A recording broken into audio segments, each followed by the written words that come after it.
শরীয়তপুরের আঙ্গারিয়া এলাকায় ডাকাত দলের ছোড়া এলো পাতারি গুলিতে ৩ জন আহত হয়েছে। ডাকাতরা পালিয়ে যাওয়ার সময় তাদের ধরে গণপিটুনি দিয়েছেন স্থানীয়রা। এতে 2 জন নিহত এবং 5 জন আহত হয়। গুরুতর আহত 2 জনকে ঢাকা মেডিকেল কলেজ হাসপাতালে ভর্তি করানো হয়েছে। প্রতিনিধি আবুল বাশারের তথ্যচিত্রে ডেস্ক রিপোর্ট। শুক্রবার রাতে শরীয়তপুর সদর উপজেলার দাঁতপুর গ্রামে স্পিডবোটে একদল ডাকাত এলাকায় প্রবেশ করে। স্থানীয়রা বিষয়টি বুঝতে পেরে তাদের প্রতিহত করার চেষ্টা করলে ডাকাতরা এলোপাথারি গুলি ছোড়ে। এতে 3 জন গুলিবিদ্ধ হন। প্রাথমিক চিকিৎসা দেওয়ার পর গুরুতর আহত একজনকে উন্নত চিকিৎসার জন্য ঢাকা মেডিকেল কলেজ হাসপাতালে পাঠানো হয়। খবর চারদিকে ছড়িয়ে পড়লে স্থানীয়রা সতর্ক হয়ে যান। ডাকাতরা রামগঞ্জ এলাকা দিয়ে নদীপথে পালিয়ে যাওয়ার চেষ্টা করে। স্থানীয়রা বালখেট দিয়ে নদীপথ আটকে দেয়।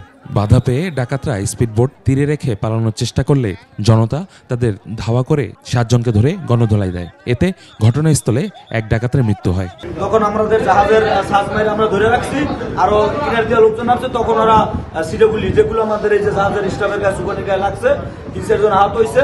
তখন আবার উপরের দিক করছে, উপরের দিক উঠে আবার মারছে, তখন আমাদের আরেক জাহাজের সুগানের গায়ে ওই মেস্তরির গায়ে লাগছে।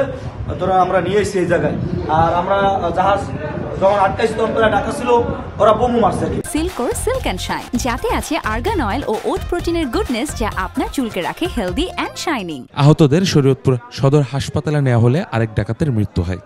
আমরা ভর্তি করছি 5 জন আর 2 জন মারা গেছে। কয়েকজন ডাকাত ধরা পড়ছে আপনার রাজগঞ্জের উপরে ডাকাতি করতে আসছিল, সেখানে পাবলিকে ধরিয়া গণদোলাই দিছে। দোলাই দেওয়ার পরে তাদের হাসপাতালে আনছে।